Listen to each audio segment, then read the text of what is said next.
Making uncertainty sound fluent. Mastering, not sure, and undecided. Hello, language learners. Welcome back to another episode of our English language learning series. Today, we're going to dig deep into expressing uncertainty and indifference, specifically using the phrases not sure and undecided. These expressions are key to sound more natural and fluent in conversational English.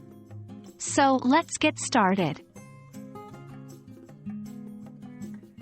To kick things off, let's understand the basic usage of not sure and undecided. Not sure is used when we are uncertain or have doubt about something. For example, you can say, "I'm not sure what to have for dinner." On the other hand, undecided is used when we can't make a decision about something. For instance, you might say, "I'm undecided between studying biology or chemistry."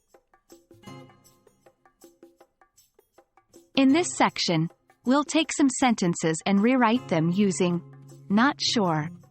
For example, let's say the sentence is, "I don't know what to do this weekend." We can rewrite this as, "I'm not sure what to do this weekend."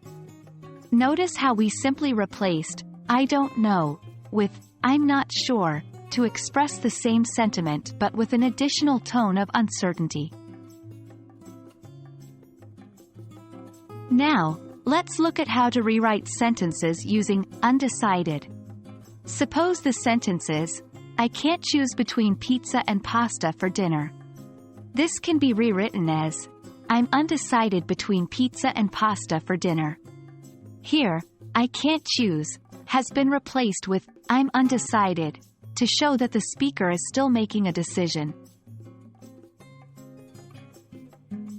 Now, it's time for you to practice.